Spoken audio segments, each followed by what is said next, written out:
Hello students, welcome to Concepts of Biology by Muntazir.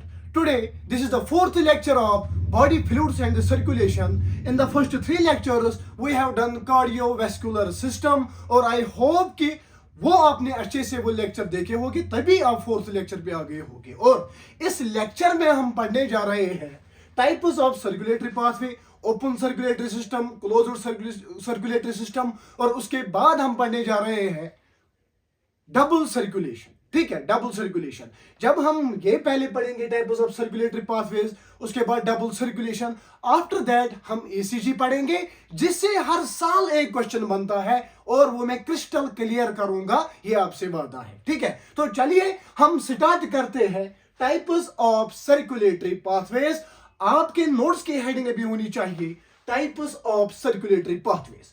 देखिए circulatory pathways की types, there are two types of the circulatory system. ठीक है, या circulatory pathway. Number one is the open circulatory system. लिखिए open circulatory system, open circulatory system.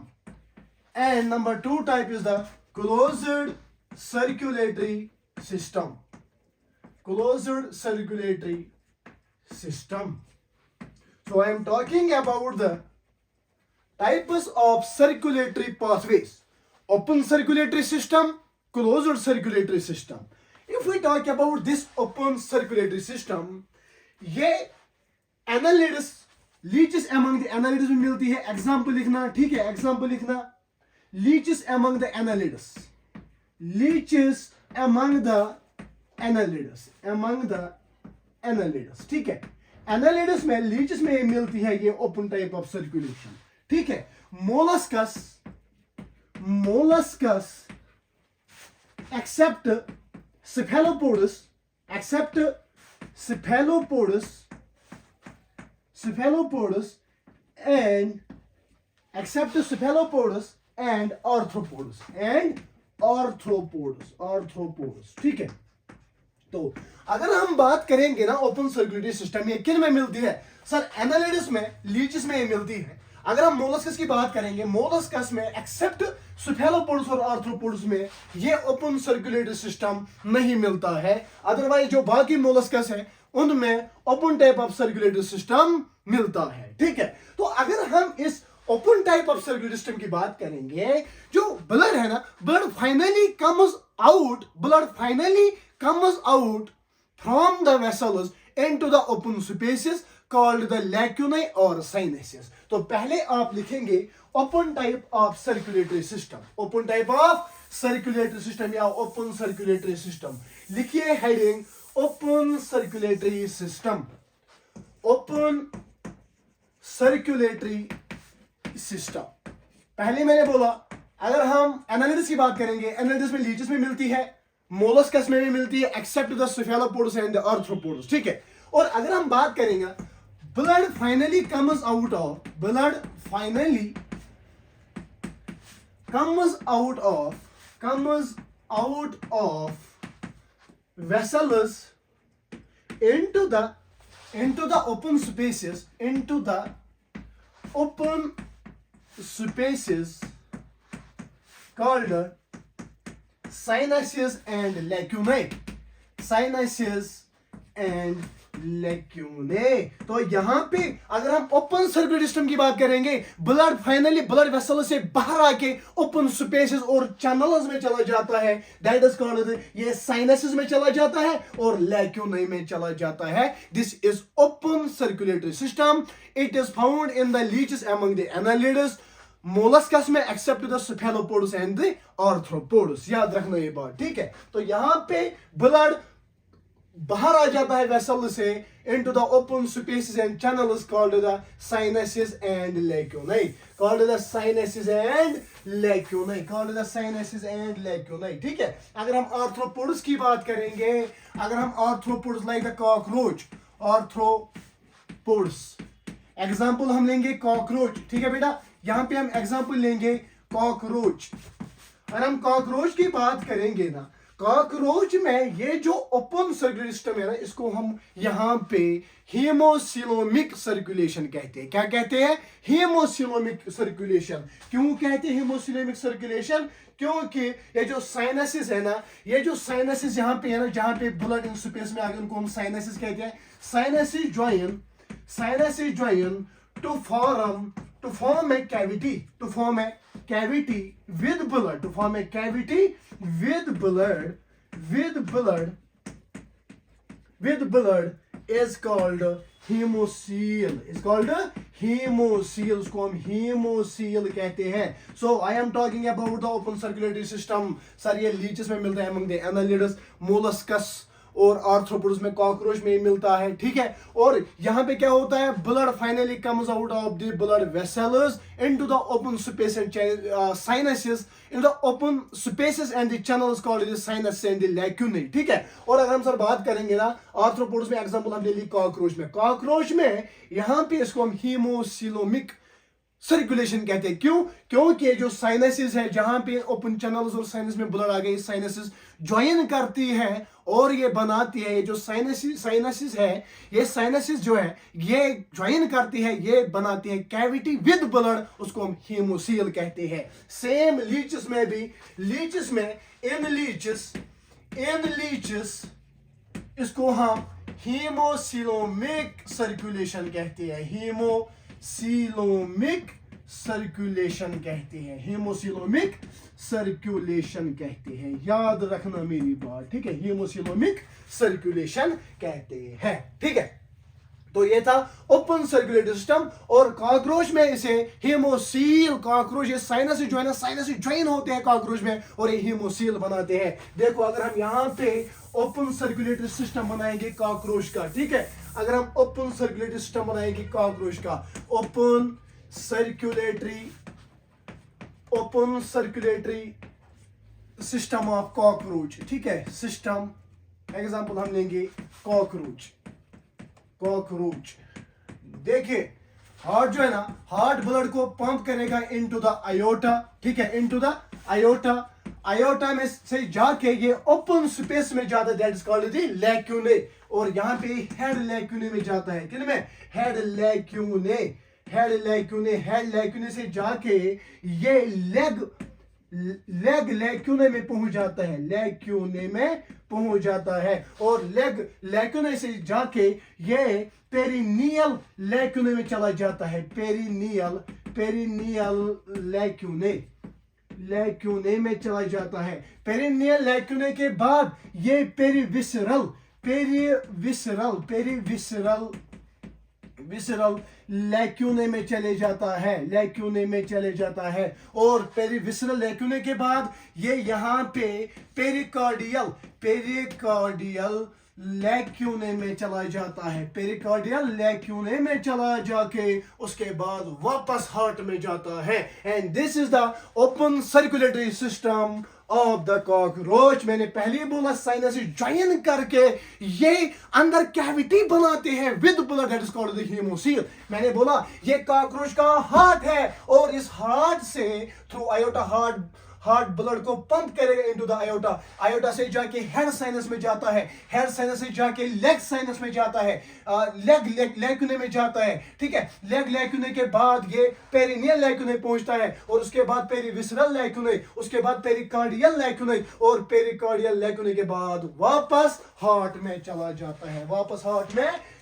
जाता है। या आप यहाँ पे लैक्यूने अगर नहीं लिखोगे तो यहाँ पे हेड साइनसिस, ठीक है, हेड साइनसिस, उसके बाद लेग साइनसिस के बाद पेरिनियल साइनसिस, ठीक है, पेरिनियल साइनस के बाद पेरिविसरल साइनसिस, उसके बाद पेरिकार्डियल साइनस के बाद डायरेक्टली ये हार्ट में जाता है। And in cockroach it is called the haemocoelomic circulation, ठीक है। ये थी open circulatory system.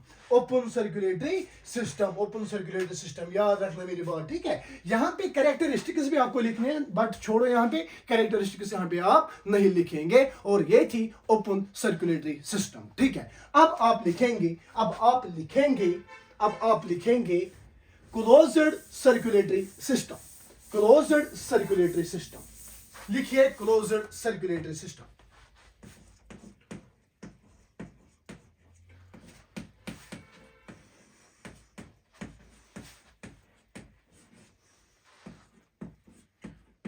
Closed circulatory system. यहां पे क्या होता है, ब्लड जो है ना, ये blood always flow, blood always flow, blood always flow in the tubular structures called blood vessels, structures called blood vessels। यहां पे क्या होता है, क्लोज्ड सर्कुलेटरी सिस्टम में ऑलवेज ब्लड जो है ना, ये अंदर ट्यूब्यूलर स्ट्रक्चर्स में ऑलवेज ही फ्लो करता है, कॉल्ड द ब्लड वेसल। जैसे हम में ऑलवेज ब्लड वेसल्स के बाहर कभी ब्लड नहीं जाता है, कभी ओपन स्पेस में नहीं जाता, ये अंदर ही। मैंने पहली हार्ट में आपको पढ़ाया कैसे सर्कुलेटरी सिस्टम है, कैसे ये इन ट्यूब्यूलर स्ट्रक्चर्स में ये ब्लड पहले हार्ट से बाहर जाके उसके बाद लंग्स में, लंग से फिर वापस आके बॉडी पार्ट्स में, बॉडी पार्ट से वापस आके ट्यूब्यूलर स्ट्रक्चर्स थ्रू ये फ्लो होता है। ठीक है, यहाँ पे आप एग्जांपल लेंगे, एनालिटिस में। ठीक है, लाइक एनालिटिस में अगर आप देखोगे अर्थवर्म, ठीक है, अर्थवर्म और नेरीज, अर्थवर्म एनालिटिस में एग्जांपल। ठीक है, एनालिटिस में earthworm and Nereis, earthworm and Nereis. ठीक है, एनालिटिस में। ठीक है, सिफेलोपोड्स एमंग द मोलस्कस, सिफेलोपोड्स में। ठीक है, मोलस्कस में सिफेलोपोड जो है ना, वो उनमें क्लोज्ड सर्कुलेटरी सिस्टम पाया जाता है। ठीक है, सिफेलोपोड्स। ठीक है, सिफेलोपोड्स। उसके बाद अगर आप देखोगे all vertebrates including human, all vertebrates including human, तो इनमें closed type of circulatory system मिलता है। ठीक है, यहां पे ब्लड ऑलवेज फ्लो करता है in the tubular structures called the blood vessels। ठीक है, एनालिटिस में अगर हम देखेंगे अर्थवर्म और नेरीज में मिलता है। अगर हम देखेंगे आर्थ्रोपोड्स में जो सिफेलोपोड्स है ना, इनमें क्लोज्ड सर्कुलेटरी सिस्टम मिलता है। और सभी वर्टिब्रेट्स इंक्लूडिंग दी ह्यूमन में भी, हम में भी ये closed type of circulatory system मिलता है। ठीक है, closed type of circulatory system मिलता है। देखिए यहां पे मैं आपको समझाऊंगा। देखिए यहां पे दिस इज हार्ट। ठीक है, this is heart, heart blood को पंप करेगा। ठीक है, हार्ट ब्लड को पंप करेगा इनटू द आर्टरीज। ठीक है, iota is the great artery, arteries से जाके ये कहां पे जाएगी सर, ये आर्ट्रियोल्स में जाएगी, आर्ट्रियोल से जाके ये कैपिलरीज में। ठीक है, कैपिलरी जो अंदर ऑर्गन्स में होता है, अंदर कैपिलरीज में थिन इसका ल्यूमिन होता है। ठीक है, कैपिलरीज जो है अंदर ऑर्गन्स में, यहाँ पे एक्सचेंज ऑफ मटेरियल्स हो जाएगा ऑर्गन्स में। ठीक है, एक्सचेंज ऑफ मटेरियल्स यहाँ पे हो जाएगा। और वहां पे कैपिलरीज रिजॉइन करके ये क्या बनाते हैं सर, ये यहाँ पे बनाएगी वेन्यूलस, ये यहाँ पे बनाएगी वेन्यूलस बनाएगी। तो यहाँ पे ऑर्गन है, ऑर्गन में exchange of material and gases हो गया, exchange of material and gases हो गया। और यहाँ से फिर वेन्यूलस बनते हैं। जो वेन्यूलस है ये डिऑक्सीनेटेड ब्लड इन ऑर्गन से ले आता है। ठीक है, ले आता है ये डिऑक्सीनेटेड ब्लड इन ऑर्गन से ले आता है। वेन्यूलस ज्वाइन होके ये क्या बनाएगी सर, वेन्यूलस जब ज्वाइन करते हैं ये वेनस बनाते हैं। और वेनस क्या करते हैं, वेनस फिर हार्ट में इस डिऑक्सीनेटेड ब्लड को लाते हैं, this is closed circulatory system found in the human, in the cephalopods, in the earthworm, in the Nereis. ठीक है, ये यहाँ पे समझ आ गया। क्लोज्ड सर्कुलेटरी सिस्टम में बोल रहा हूँ कि हार्ट ब्लड को पंप करेगा ऑक्सीजनेटेड ब्लड को into the iota. Iota is a great artery. Artery जो है आर्टरी डिवाइड अंदर होते हैं organ into arteriole. Arteriole divide होता है कैपिलरी में और कैपिलरी अंदर ऑर्गन्स में एक्सचेंज ऑफ मटेरियल्स हो जाएगा और गैसेस और वहां से डिऑक्सीजनेटेड ब्लड थ्रू वेन्यूल्स आ जाएगा इनटू द वेनस और वेनस फिर हार्ट में ब्लड ले आएंगे. फिर हार्ट में ब्लड ले आएंगे. This is closure type of circulatory system. I hope कि आपने पहले open type of circulatory system भी समझा होगा और closure type of circulatory system भी समझा होगा. अब हम यहां पे जाएंगे डबल सर्कुलेशन पे. ठीक है, अब हम यहां पे जाएंगे डबल सर्कुलेशन पे. ठीक,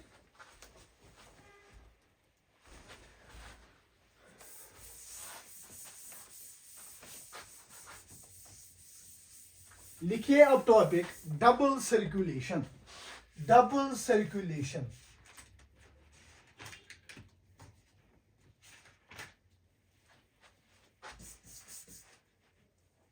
ऐसे लिखना. Circulation circulation of blood through mammalian heart. Circulation of blood through mammalian heart. Through mammalian heart. ठीक है, ब्लड की सर्कुलेशन थ्रू मैमेलियन हार्ट. अगर हम बात करेंगे ना, पहला पॉइंट आप लिखेंगे मैमेलियन हार्ट जो है ना, इट इज 4 चेंबर, जो हमने पहले से ही पढ़ा. ठीक है, मैमेलियन हार्ट जो है ना, it is 4 chamber. It is 4 chamber. ठीक है, it is 4 chambered. Mammalian heart is 4 chambered and has complete double circulation. And has complete double circulation. And has complete double circulation. And has complete double circulation. Sir उसका मतलब क्या है? Means लिखिए, means blood passes twice through the heart, which means blood passes twice, which means blood passes twice through the heart to supply once to the body. Twice to the heart to supply once to the body. Once to the body. ठीक है, यहां पे मैं बात कर रहा हूं circulation of blood through the mammalian heart. As we know mammalian heart is 4 chambered and यहां पे कंप्लीट डबल सर्कुलेशन मिलती है. डबल सर्कुलेशन बोले तो 2 बार ब्लड को हार्ट में से जाना पड़ता है to the heart to supply once to the body. To supply once to the body. एक बार बॉडी में ब्लड को सप्लाई करने के लिए इस ब्लड को 2 बार हार्ट में से गुजरना पड़ता है. That is called the double circulation. That is called the double circulation. लिखिए ये पॉइंट. ठीक है, लिखिए ये पॉइंट डबल सर्कुलेशन. कि हमारा हार्ट 4 चेंबर्स का होता है एंड यहां पे कंप्लीट डबल सर्कुलेशन मिलती है. विच मीन्स ब्लड को ट्वाइस जाना है हार्ट से to supply once to the body. ठीक है, तो यहां पे हम पढ़ेंगे डबल सर्कुलेशन. ठीक है, डबल सर्कुलेशन हम यहां पे पढ़ेंगे. तो डबल सर्कुलेशन इन्वॉल्व्स 2 सर्कुलेशंस. ऐसे लिखेंगे आप. Double circulation involves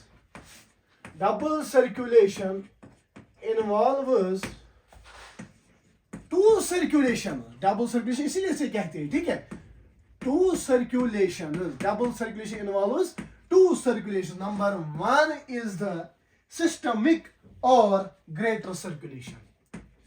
systemic or greater circulation. Systemic or greater circulation. Number 2 is the pulmonary or lesser circulation. Pulmonary or lesser circulation. Lesser circulation. So double circulation involves 2 circulations. ठीक है, systemic or greater circulation, number 2 is the pulmonary और laser circulation. तो पहले हम पढ़ेंगे systemic or greater circulation हम पढ़ेंगे। तो आप लिखेंगे systemic circulation also called the greater circulation. तो लिखिए सिस्टमिक सर्कुलेशन, सिस्टमिक सर्कुलेशन। पहला पॉइंट आप सिस्टमिक सर्कुलेशन में लिखेंगे, in this blood completes its circulation from, in this blood completes its circulation from left ventricle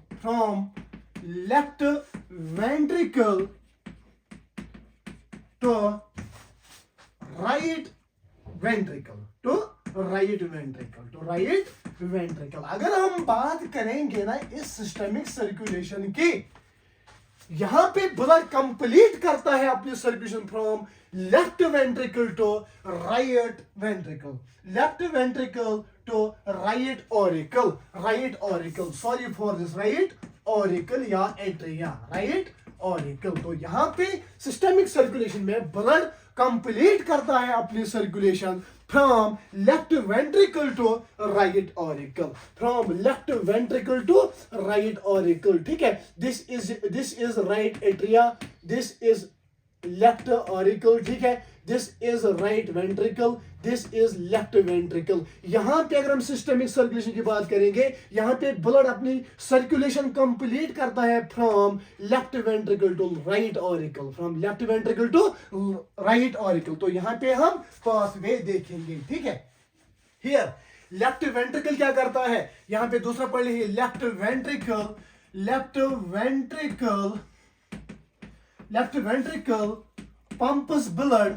pumps blood into the systemic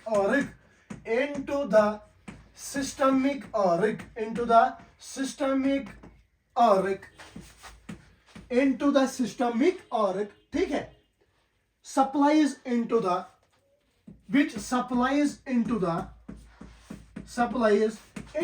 all parts of the body, into all parts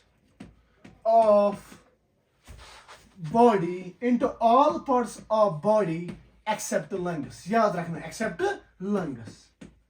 तो यहां पे अगर मैं बात करूंगा ना सिस्टमिक सर्कुलेशन की, यहां पे ब्लड कंप्लीट करता है अपनी circulation from left ventricle to the right auricle. Left ventricle, as we know, left ventricle में ऑक्सीजनेटेड ब्लड होता है। लेफ्ट वेंट्रिकल पंप करता है oxygenated blood into the systemic aorta. किसमें, यहां पे सिस्टमिक ऑरिक आयोटा में। ठीक है, सिस्टमिक ऑरिक जो सप्लाई करते हैं blood to the all parts of the body, which supplies the oxygenated blood to the all parts of the body except the lungs, except the lungs. याद रखना मेरी बात, एक्सेप्ट द लंग्स। ठीक है, उसके बाद तीसरा पॉइंट आप लिखोगे, यहां पे ऑर्गन्स में यहां पे ऑक्सीजनेटेड ब्लड आ गया, और वहां से जो डिऑक्सीजनेटेड ब्लड ऑर्गन्स में है ना, deoxygenated blood from the organs is return to the right auricle. Deoxygenated blood from the organs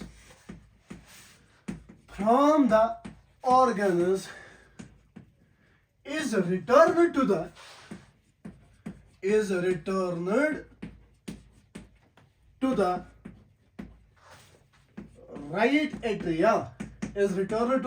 right atria, yeah, right auricle through superior and inferior vena cava, through superior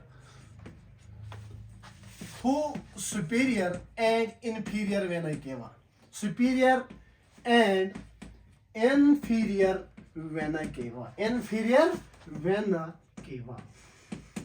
तो यहां पे मैं बात कर रहा हूं सिस्टमिक सर्कुलेशन में blood अपनी सर्कुलेशन कंप्लीट करता है from left ventricle to the right auricle. तो यहां पे लेफ्ट वेंट्रिकल पंप करता है blood into the systemic aorta, जो ऑक्सीजनेटेड ब्लड हर किसी पार्ट ऑफ द बॉडी में ले आता है एक्सेप्ट द लंग्स। उसके बाद जो लंग्स में डिऑक्सीनेटेड ब्लड है, ये लंग्स में डिऑक्सीनेटेड ब्लड जो है ना, it is return to the right atria. Right atria में रिटर्न होता है through superior and inferior vena cava, through superior and inferior vena cava. And यहां से इस सिस्टमिक सर्कुलेशन में ब्लड ने अपनी सर्कुलेशन लेफ्ट वेंट्रिकल से स्टार्ट किया और कहां पे आ गया, राइट एट्रिया में आ गया। कहां पे, राइट एट्रिया। और राइट एट्रिया में अब क्या आ गया, through inferior and superior vena केवा। सर राइट एट्रिया में यहां पे डिऑक्सीनेटेड ब्लड आ गया। ये डिऑक्सीनेटेड ब्लड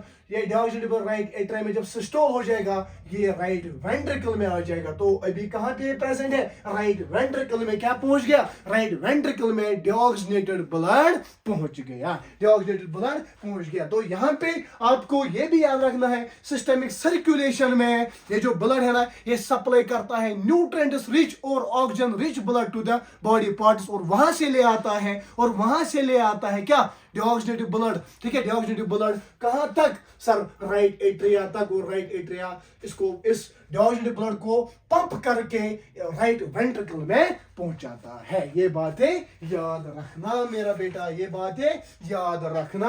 अब हम यहाँ पे इसी को कंक्लूड करेंगे एक लाइन में, जो हमें आदत है। ठीक है, तो यहाँ पे मैंने पहले ही बोला, यहाँ पे सिस्टमिक सर्कुलेशन की बात हो रही है। Systemic circulation, sir systemic circulation आपने बोला ये स्टार्ट होती है लेफ्ट वेंट्रिकल से। लेफ्ट वेंट्रिकल से ये स्टार्ट होके लेफ्ट वेंट्रिकल पंप करता है ऑक्सीनेटेड ब्लड। ऑक्सीनेटेड ब्लड किस में, सर ये करेगा आयोटा में। सर ये आयोटा आर्क या सिस्टमिक आर्क, ठीक है, आयोटा आर्क। आयोटा आर्क में जब यहां पे ये हो जाएगा, तो आयोटा कहां तक ले आएगा इसको, sir body parts, all the body parts. ठीक है, except lungs, all the body parts except lungs, body parts except lungs, except lungs. ठीक है, एक्सेप्ट लंग्स। और वहां पे बॉडी पार्ट्स में क्या, वहां से क्या निकलेगा, सर वहां से डिऑक्सीनेटेड ब्लड लाना है। यहां से deoxygenated blood through the vena cava into the right auricle. ठीक है, यहां से डिऑक्सीनेटेड ब्लड आता है थ्रू द वेना केवा। ठीक है, deoxygenated blood through vena cava into the, ये किस में आता है, सर ये यहां पे आएगा, सर ये यहां पे आएगा राइट ऑरिकल में। ये राइट ऑरिकल में आएगा, और राइट ऑरिकल में आके ये राइट ऑरिकल इसको पंप करेगा into the right ventricle, into the right ventricle. याद रखना, इनटू द राइट वेंट्रिकल। तो this is the systemic circulation. Left ventricle से स्टार्ट होके left ventricle, as we know वहां पे ऑक्सीनेटेड ब्लड होता है। ऑक्सीनेटेड ब्लड लेफ्ट वेंट्रिकल ये कंट्रैक्ट करेगा जब यहाँ पे सिस्टोल हो जाएगा, ये आयोटिक आर्क में जाएगा। आयोटिक आर्क यहाँ पे आयोटा बॉडी पार्ट्स में ले आएगा इस ब्लड को, ऑक्सीनेटेड ब्लड को, एक्सेप्ट द लंग्स, और वहां से डिऑक्सीनेटेड ब्लड निकलेगा वेना केवा। वेना केवा, ठीक है, inferior superior vena cava right auricle में ले आएंगे, और राइट ऑरिकल से राइट वेंट्रिकल में अब डिऑक्सीनेटेड ब्लड पहुंच गया। This is the systemic circulation. अब आप लिखोगे पल्मोनरी सर्कुलेशन, अब आप लिखेंगे पल्मोनरी सर्कुलेशन, लिखिए पल्मोनरी सर्कुलेशन। ठीक है, pulmonary circulation. If we talk about this pulmonary circulation, in this, याद रखना, in this, लिखिए, in this, blood complete circulation from right ventricle to left auricle. In this, blood completes its circulation. Blood completes its circulation from right ventricle, from right ventricle to left auricle, right ventricle to left auricle, right ventricle to left auricle, to left auricle through the lungs, through the lungs, याद रखना, through the lungs. So I am talking about the pulmonary circulation also called the lesser circulation. इसमें blood complete करता है अपनी circulation को from right ventricle, जो अभी मैंने बोला राइट वेंट्रिकल में भी डिऑक्सीनेटेड ब्लड है, from right ventricle to left auricle through the lungs, through the lungs. लिखिए ये पॉइंट, थ्रू द लंग्स, ठीक है, ये पॉइंट लिखिए। उसके बाद इन दिस, जैसे मैं लिखूंगा वैसे ही लिखना, इन दिस, ठीक है, फिर ऐसे करना, कॉमा देना, in this right ventricle pumps deoxygenated blood, right ventricle pumps deoxygenated blood into the pulmonary auric। किसमें किसमें pulmonary auric में, pulmonary auric में, pulmonary auric। और ये pulmonary auric जो है ना, यानी राइट और लेफ्ट pulmonary arteries में, pulmonary auric which supplies to the lungs, which supplies to the lungs, which supplies to the lungs, जो lungs को सप्लाई करेगा। और lungs में सप्लाई होने के बाद वहां पे where the oxygenation of the blood, where the oxygenation of the blood takes place, oxygenation of blood takes place, of blood takes place, takes place, जहां पे oxygen of the blood takes place हो जाती है वहां पे lungs में oxygenation of the blood हो जाएगा और oxygen blood from the lungs is return to left auricle, ठीक है। And oxygenated blood returned to the lungs by the help of returns to the oxygen blood returned to the left auricle by the help of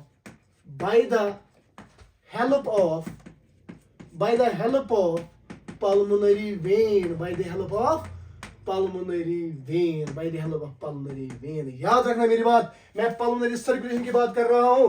यहां पे blood अपनी circulation complete करता है from right ventricle to the left auricle. यहां पे right ventricle deoxygenated blood को pump करेगा into the pulmonary artery, और जो पल्मोनरी आर्टरी सप्लाई करेगी वो deoxygenated blood into the lungs, और लंग्स में वहां पे ब्लड की ऑक्सीजनेशन हो जाएगी। जब ब्लड की ऑक्सीजनेशन लंग्स में हो जाएगी उससे ऑक्सीजन ब्लड रिटर्न होता है लेफ्ट ऑरिकल में। लेफ्ट ऑरिकल में ऑक्सीजनेशन ब्लड जो है ये रिटर्न होता है और वहां पे थ्रू द पल्मोनरी वेन की वजह से, एज पल्मोनरी वेन कितने पेयर्स होते हैं सर? 2 पेयर्स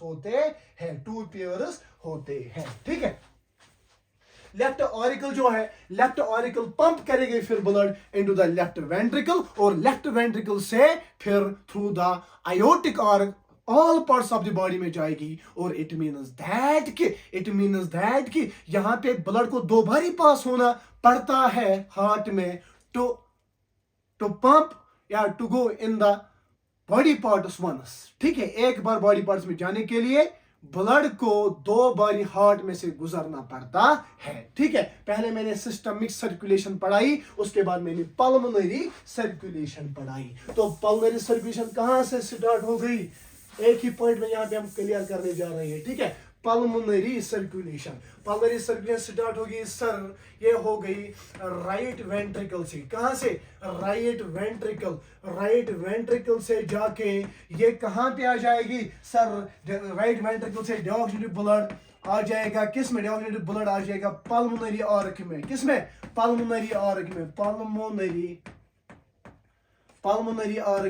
पल्मोनरी आर्क में जाके पल्मोनरी आर्क में डिऑक्सीनेटेड ब्लड यानी right and left pulmonary artery, ठीक है। उसके बाद ये डिऑक्सीनेटेड ब्लड कहां पे जाएगा सर? ये पल्मोनरी वेन जो है, pulmonary left and right pulmonary artery जो है, पल्मोनरी आर्टरीज को लंग्स में ले आएंगे, ठीक है, लंग्स में आ जाएगा, लंग्स से यहाँ पे ऑक्सीजनेशन हो जाएगी, ऑक्सीजनेशन हो जाएगी। जब लंग्स में ऑक्सीजनेशन हो जाएगी तो वहां पे लंग्स में ऑक्सीजनेशन के बाद ये कहाँ पे आ जाएगा सर, ये उसके बाद लेफ्ट ऑरिकल में आ जाता है, लेफ्ट ऑरिकल में आ जाता है। लेफ्ट ऑरिकल में जाने के बाद ये लेफ्ट वेंट्रिकल में जाएगी और left ventricle into the aortic Auric इसको क्या करेगा, पंप करेगा, लेफ्ट वेंट्रिकल, ठीक है।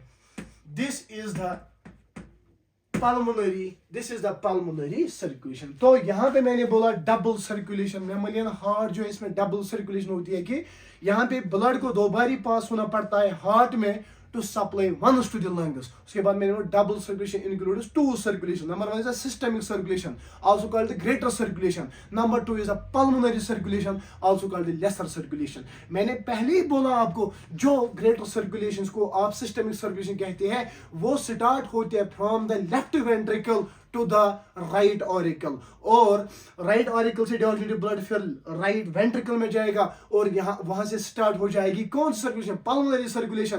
पल्मोनरी सर्कुलेशन स्टार्ट हो जाएगी राइट वेंट्रिकल से इनटू द लेफ्ट ऑरिकल, ठीक है। This is a double circulation. I hope कि आपने ये समझा होगा, आई होप कि आपने ये समझा होगा, ठीक है। देखिए this was all about the double and single circulation. This was all about the double circulation, not single, ठीक है, double circulation। पहले मैंने सर्कुलेटरी पाथवेज पढ़ाया आपको, जिसमें ओपन सर्कुलेटरी सिस्टम मैंने पढ़ाया, क्लोज्ड सर्कुलेटरी सिस्टम मैंने पढ़ाया। उसके बाद मैंने बोला मैमोलियन हार्ट इज 4 चेंबर, यहाँ पे ब्लड को दो बारी पास होना पड़ता है हार्ट में to supply once to the lungs, यानी डबल सर्कुलेशन यहाँ पे हो जाती है।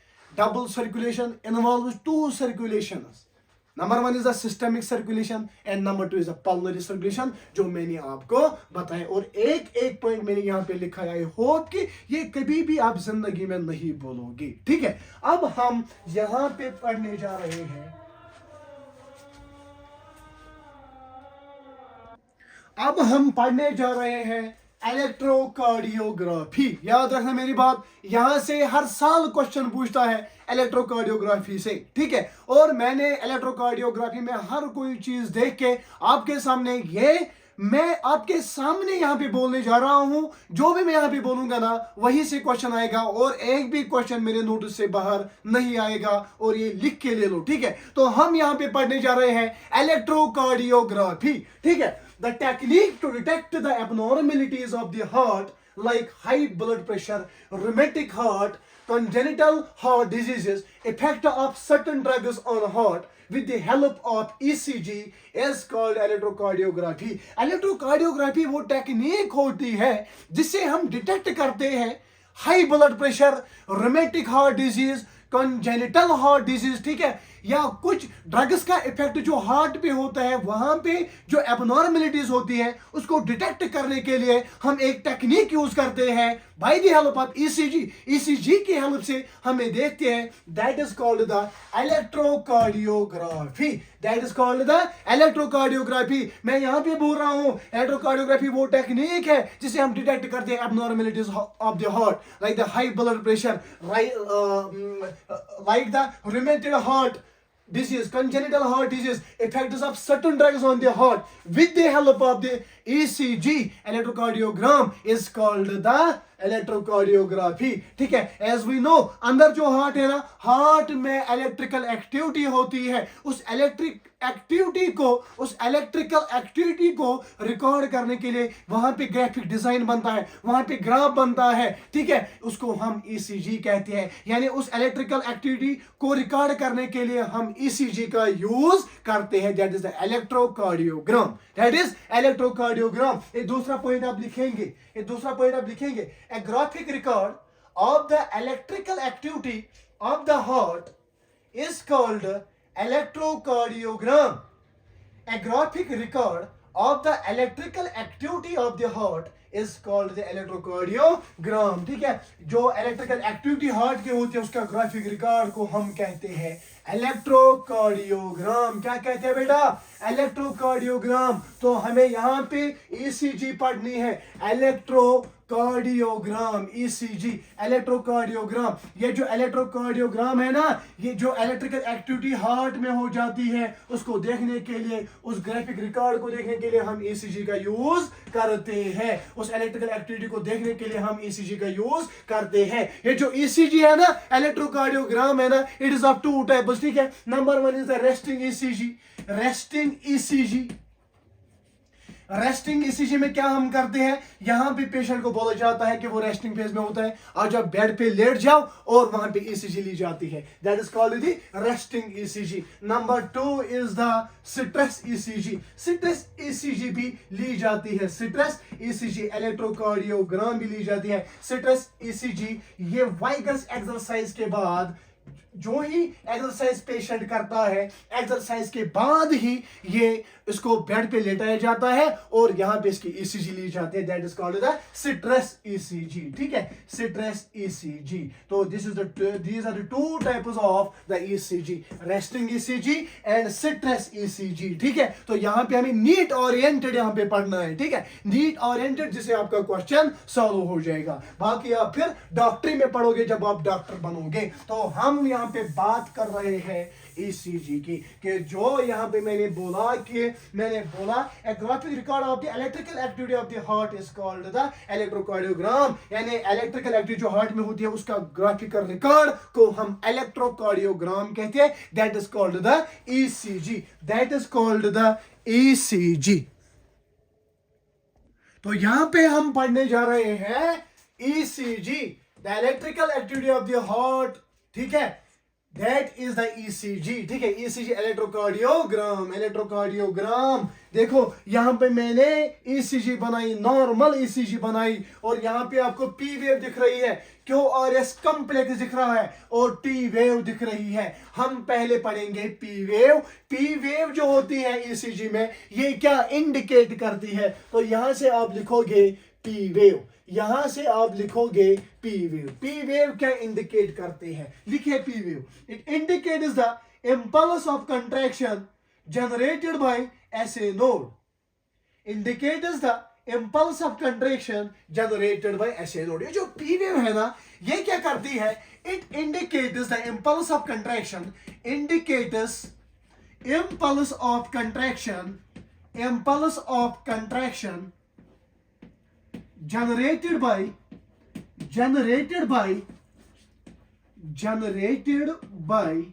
SA node, by SA node. ये जो पी वेव है ये इंडिकेट करता है इंपल्स ऑफ कंट्रैक्शन. कंट्रैक्शन का इंपल्स जो जनरेट करता है कौन, एसए नोड. जब एसए नोड, पहले मैंने बोला था जब हमने कार्डियक साइकिल पढ़ा था, जब SA node impulse of contraction generate करता है उसकी वजह से क्या होता है, उसकी वजह से सर एट्रियल सिस्टोल होता है, और ईसीजी में हम उसे कहते हैं एट्रियल डिपोलराइजेशन. तो यहां पे पी वेव जो होती है ना, ये इंडिकेट करता है इंपल्स ऑफ कंट्रैक्शन, यानी कंट्रैक्शन का impulse generated bye SA node, जिसकी वजह से एट्रियल डिपोलराइजेशन होती है, जिसकी वजह से एट्रियल सिस्टोल होता है, या आप कह सकते हो एट्रियल कंट्रैक्शन होता है. तो P wave indicates the impulse of contraction generated bye SA node which causes atrial depolarization. याद रखना, which causes atrial depolarization. Atrial depolarization बोले तो एट्रियल सिस्टोल. तो यहां पे मैं पी वेव ऑफ ईसीजी की बात कर रहा हूं. अगर आप यहां पे डिटेक्ट कर रहे हो पी वेव क्या इंडिकेट करती है, ये इंडिकेट करते हैं impulse of contraction generated by the SA node. ठीक है, विच कॉजेस एट्रियल डिपोलराइजेशन, जिसकी वजह से एट्रिया का डिपोलराइजेशन होता है, एट्रियल सिस्टोल होता है. तो P wave is the atrial systole, यानी एट्रिया ने सिस्टोल किया, एट्रिया ने डिपोलराइजेशन कंट्रैक्शन की ये जो पी वेव है ये यही इंडिकेट करती है, याद रखना पी वेव, ठीक है, पी वेव यही इंडिकेट करती है। These impulses spread over both the atria, यानी जो एट्रियल डिपोलराइजेशन होती है जनरेटेड बाय द ऐसे नोड में जो एट्रियल डिपोलराइजेशन होते हैं ना, ये बोथ द एट्रिया में होता है, याद रखना ये बोथ द एट्रिया में होता है, ठीक है। And Q is the beginning of systole, ठीक है, क्यू जो है ना is the beginning of the systole, याद रखना Q is the beginning of the systole, ठीक है। पी क्यू इंटरवल की अगर हम बात करेंगे, किसकी, पी क्यू इंटरवल की हम बात करेंगे, पी क्यू इंटरवल की, ये जो पी क्यू इंटरवल है ना ये रिप्रेजेंट करता है atrial contraction. P Q interval जो है ना ये रिप्रेजेंट करता है, याद रखना ये रिप्रेजेंट करता है atrial contraction. Atrial contraction as we know, atrial contraction को कितना टाइम लगता है सर, एट्रियल कंट्रैक्शन को 0.1 सेकेंड्स लगता है। तो यहां पे अगर हम पी वेव की बात करेंगे, it indicates impulse of contraction generated by SC node which causes atrial depolarization, and यहाँ पे मैंने बोला Q is the beginning of the systole and PQ interval represents the atrial contraction, यानी एट्रिया ने contract किया 0.1 सेकेंड उसमें लगता है। तो दिस इज पी वेव, यहां पे मैंने पी वेव और पी क्यू इंटरवल आपको पढ़ाया। अब आप लिखेंगे नेक्स्ट क्यू और एस कॉम्प्लेक्स, ठीक है, यहां पे अब आप लिखेंगे क्यू और एस कॉम्प्लेक्स, क्यू और एस वेव या कॉम्प्लेक्स, ठीक है। क्यू और एस वेव की अगर हम बात करेंगे ना, क्यू और एस, ठीक है, आप लिखेंगे indicate the spread of impulse of contraction, indicate the spread of impulse of contraction,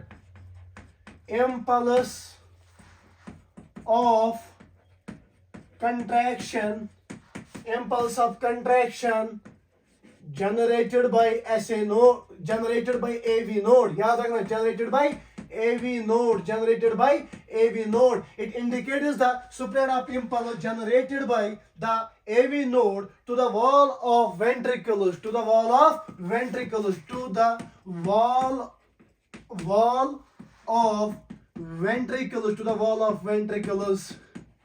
causing them to contract, यानी यहाँ पे वेंट्रिक्यूलर डिपोलराइजेशन होती है। क्या होती है? Ventricular depolarisation.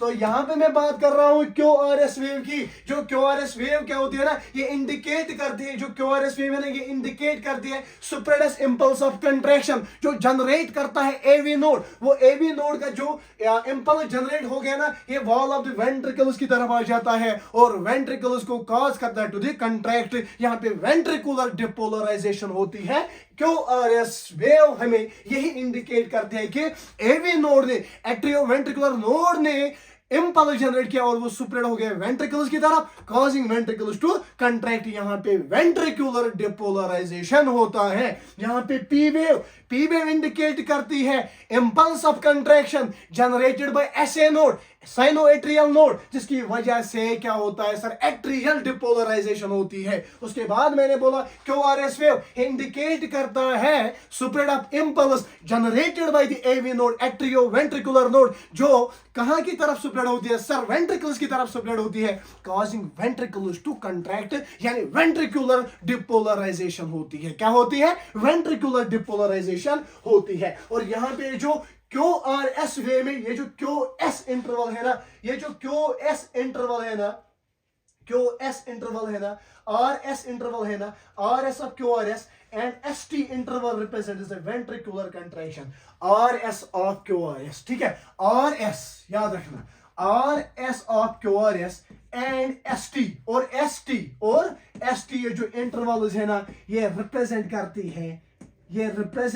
है, याद रखना, ये रिप्रेजेंट करते हैं, रिप्रेजेंट्स वेंट्रिकुलर कंट्रैक्शन। याद रखना मेरी भाई, मेरा भाई याद रखना, वेंट्रिकुलर कंट्रैक्शन ये रिप्रेजेंट करता है, वेंट्रिकुलर कंट्रैक्शन रिप्रेजेंट करता है। As we know ventricular contraction 0.3 seconds लेता है। तो मैं यहां पे बात कर रहा हूं क्यूआरएस वेव की। ये इंडिकेट करते हैं spread of impulse generated by the AV node which spread to the ventricular wall, which spread to the ventricles causing them to contract, यानी ventricular depolarization हो जाएगी। और RS and the ST interval of the QRS wave ये represent करती है ventricular contraction, ventricular contraction करता है represent, और जिसकी वजह से ventricular contraction होती है यानी ventricular depolarization होती है जो 0.3 सेकेंड्स में होता है। याद रखना, जो 0.3 सेकेंड्स में होता है। अब यहां पे क्या रह गया सर? अब यहां पे टी वेव रह गई। कौन सी वेव सर? क्यूआरएस भी हमने पढ़ा। अब टी वेव के बारे में हमें बताइए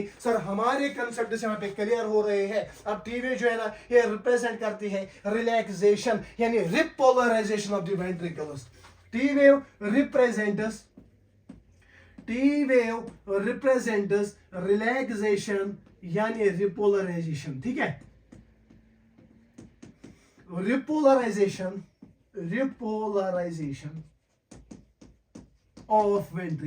of ventricles, repolarization of ventricles। तो यहां पे टी वेव क्या रिप्रेजेंट करती है? जो ही वेंट्रिकल स्टॉल करेंगे, जो ही वेंट्रिकुलर डिपोलराइजेशन हो जाएगी, आफ्टर द वेंट्रिकुलर डिपोलराइजेशन इसको तो वापस डेस्टोल करना है, रिलैक्स होना है। ये टी वेव यही रिप्रेजेंट करती है यानी रिपोलराइजेशन ऑफ द वेंट्रिकल्स यानी रिलैक्सेशन ऑफ द वेंट्रिकल्स। ठीक है, यहां पे मैंने आपको ईसीजी पढ़ाई, पी वेव, उसके बाद पी क्यू इंटरवल, ठीक है, क्यूआरएस वेव, ठीक है, उसमें क्यूआरएस वेव मैंने पढ़ा है। क्यूआरएस वेव में मैंने आरएस एंड एसटी इंटरवल आपको पढ़ा है, और क्यूआरएस वेव में ठीक है मैंने सब कुछ बोला। उसके बाद टी वेव मैंने बोला। ठीक है, तो यहां पे मैं फिर से रिपीट करूंगा 2 मिनट में। ठीक है, पी वेव आराम नॉर्मल इसी की बात करेंगे। पी वेव क्या इंडिकेट करती है? impulse, the spread of indicators the impulse generated by the SA node which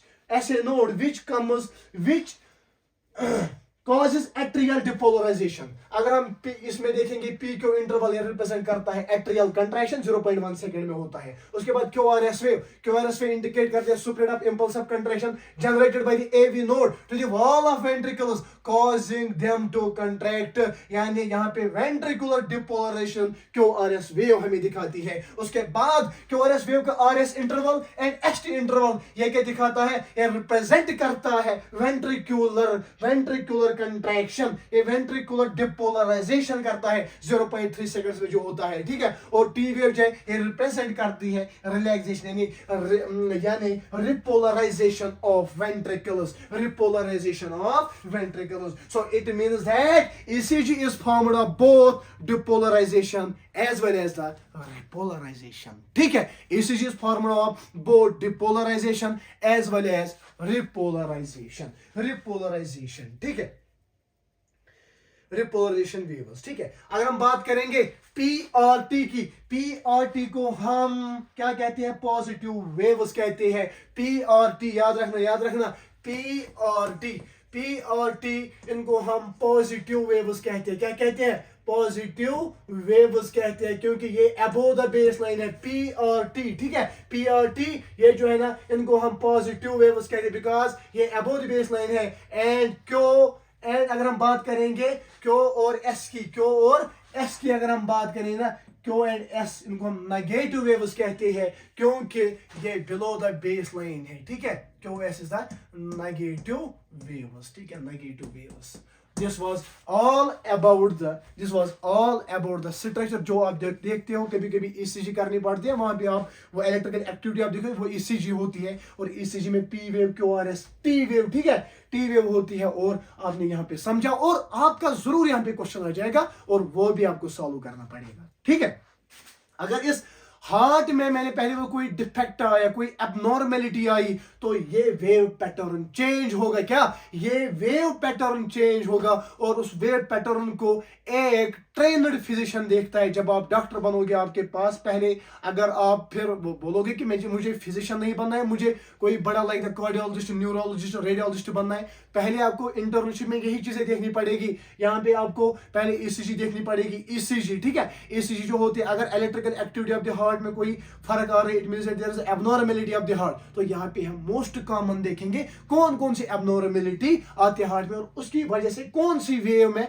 क्या, यहाँ पे कौन सा स्ट्रक्चर, वेव का क्या स्ट्रक्चर चेंज होता है, ठीक है। क्योंकि यहां से मैं आपको दिखाऊंगा दो क्वेश्चंस ऐसे बने 2020 और 2021 में, जहां पे एक पॉइंट उससे पूछा गया है जो एनसीईआरटी पे मेंशन नहीं है। तो यहां पे हम सम बेसिक एबनॉर्मलिटीज देखेंगे हार्ट में, एज ए डॉक्टर बन के हम देखेंगे, अभी इसी आगे लेके हम देखेंगे कि कौन सी किस वे में कौन सा पैटर्न चेंज हो रहा है, और उस पर हम एबनॉर्मलिटी डिटेक्ट करेंगे, उस पर हम एबनॉर्मलिटी डिटेक्ट करेंगे। अब हम यहां पे देखेंगे कॉमन डिफेक्ट्स ईसीजी में जो ऑब्जर्व किए गए हैं और उनके डायग्नोस्टिक सिग्निफिकेंस। ऐसे ही आप भी लिखेंगे common defects observed in ECG and their diagnostic significance. पहला आप लिखेंगे, अगर पी वेव, आप डॉक्टर हो, अगर पी वेव एनलार्ज हो गई हो, ठीक है, नंबर 1 आप लिखोगे P wave enlarged, P wave enlarged. अगर पी वेव एनलार्ज होगी इस इलेक्ट्रिकल एक्टिविटी में, जो आपके सामने ग्राफ आएगा, अगर उसमें आपको दिखेगा कि पी वेव जो है ये एनलार्ज, इसका एनलार्ज हो गया, ठीक है, इसका एनलार्ज हो गया, that means there is an inflammation in the atria and the AV node, ठीक है। अगर पी वेव एनलार्ज होगी, ठीक है, अगर पी वेव एनलार्ज होगी उस ग्राफ पे, that means there is an inflammation of atria and AV node. There is a inflammation due to inflammation of atria and AV node. याद रखना मेरी बात, AV node, ठीक है। तो अगर P वेव, अगर आपके सामने इसी से आगे P वेव आपको दिख रही है, P वेव एनलार्ज हो गई है, इस एनलार्ज का मतलब होता है कि there is a inflammation in the atria and AV node. Sir ये इन्फ्लेमेशन किसकी वजह से होती है, और मोस्ट कॉमन काज देखेंगे, that is a rheumatic fever and atherosclerotic heart, ठीक है। काज हम लिखेंगे, नंबर 1 काज हम लिखेंगे, that is rheumatic fever, RHEUMAT, rheumatic fever. And number 2 काज हम लिखेंगे atherosclerotic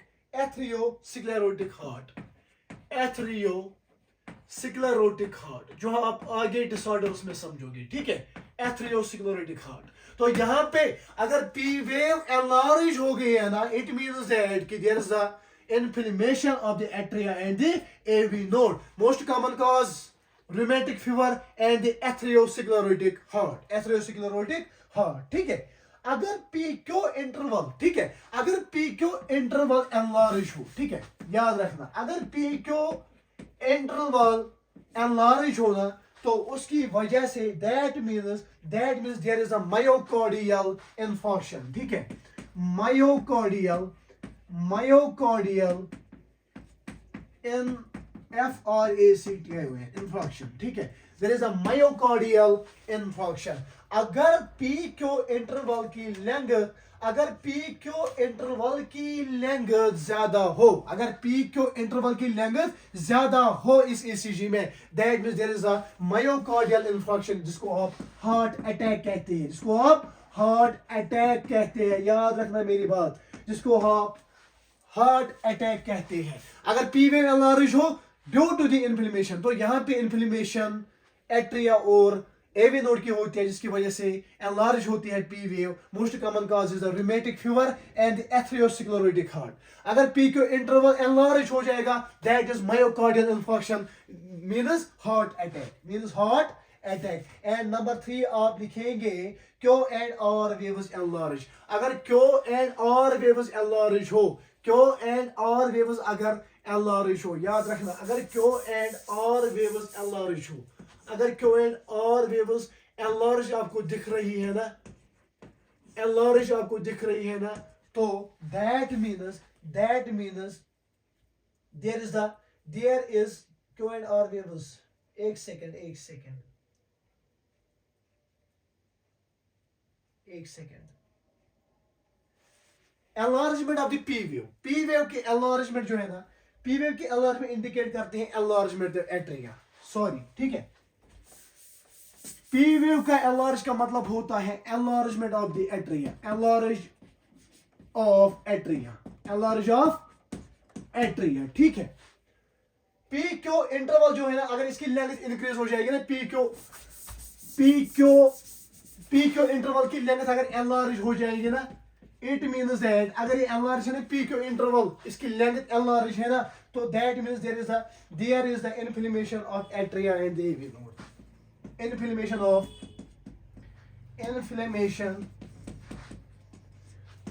of atria and AV node due to the rheumatic fever and atherosclerotic heart, ठीक है। पी क्यू इंटरवल की अगर लेंथ इंक्रीज हो, ठीक है। अगर हम क्यू आर को देखेंगे, क्यू आर अगर एनलार्ज है ना, क्यू आर का मतलब होता है myocardial इंफॉक्शन, myocardial infarction, that is heart attack,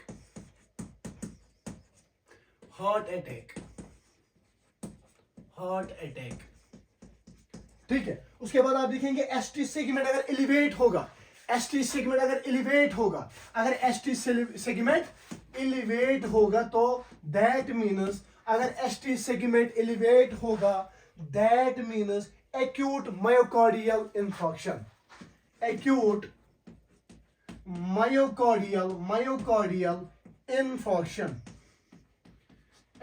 myocardial infarction, अगर एसटी जो एसटी आपको दिख रहा है, अगर एसटी इंटरवल एलिवेट हुआ हो, ठीक है।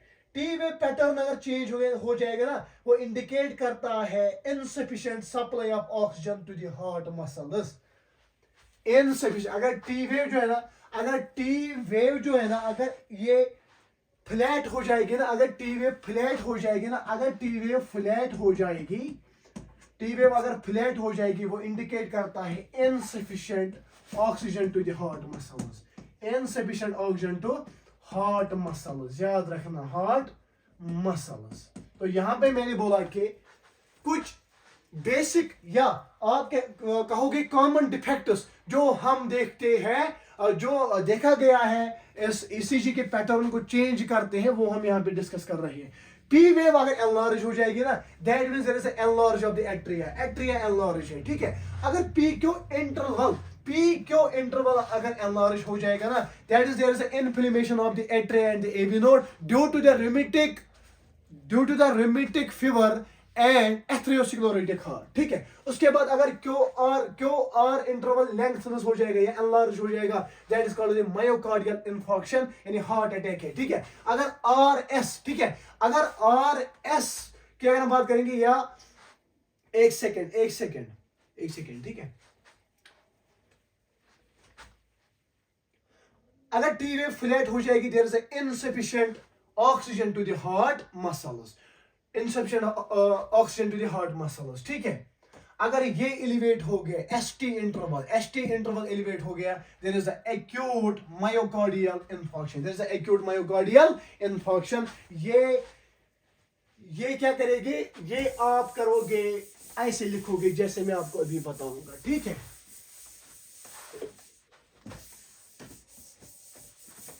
एक सेकेंड। नंबर 1, अगर पी वेव एनलार्ज हो जाएगी, अगर पी वेव एनलार्ज आपको दिख रही है ना, दैट इज एट्रिया एनलार्ज हो गया है, याद रखना एट्रिया एनलार्ज हो गया है। नंबर 2 पी वेव, ठीक है सर, पी वेव। नंबर 2 अगर आपको पी क्यू इंटरवल आपको एनलार्ज दिख रहा है ना, दैट इज के यहाँ पे क्या है, यहाँ पे इन्फ्लेमेशन ऑफ एट्रिया हो गया है, ठीक है, and AV node and atrioventricular node, ठीक है, due to the rheumatic heart disease, due to the rheumatic fever and atherosclerotic heart, PQ, ठीक है। अगर एसटी इंटरवल एनलार्ज हो गया, that is called the myocardial infarction, यानी हार्ट अटैक है, ठीक है, infarction that is heart attack, heart attack. अगर ST, ठीक है, ST मैंने बोला PQ ST, अगर T वेव फ्लैट हो जाएगी, QR ये QR है, ठीक है, QR। अगर ST एलिवेट हो जाएगी, अगर ST एलिवेट हो जाएगी ना, that means there is the acute myocardial infarction, acute myocardial infarction। अगर T वेव फ्लैट हो जाएगी, अगर T वेव फ्लैट हो जाएगी, that means अगर T वेव फ्लैट हो जाएगी, that means insufficient oxygen supply to the heart muscle, supply to heart muscles, to the heart muscles। याद रखना मेरी बात, ठीक है, क्योंकि यहां से क्वेश्चन बनेगा, ठीक है। अगर रिडक्शन ऑफ T वेव हो जाएगा, अगर reduction of T wave in size, reduction of T wave in size, T wave in size, अगर रिडक्शन होगा T वेव इन साइज में अगर आप देख रहे हो कि रिडक्शन होगी T वेव की, that is called coronary ischaemia, जो आप आगे समझोगे, ठीक है, कोरोनरी इस्चीमिया, कोरोनरी इस्चीमिया। तो मैं यहाँ पे बात कर रहा था ECG की, जहां पे मैंने ECG मैंने आपको पढ़ाया है P, उसके बाद P क्यू इंटरवल, उसके बाद QRS वेव, उसके बाद ST इंटरवल, ठीक है, उसके बाद T वेव मैंने पढ़ी, उसके बाद मैंने बोला कुछ कॉमन डिफेक्ट्स और उनकी डायग्नोसिस।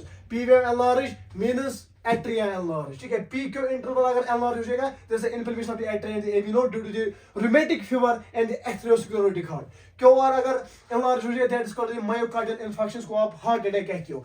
ST अगर ST वेव एलिवेट हो जाएगी ना, that is acute myocardial infarction, ठीक है। अगर T वेव फ्लैट हो जाएगी, there is insufficient oxygen supply to the heart muscle, ठीक है।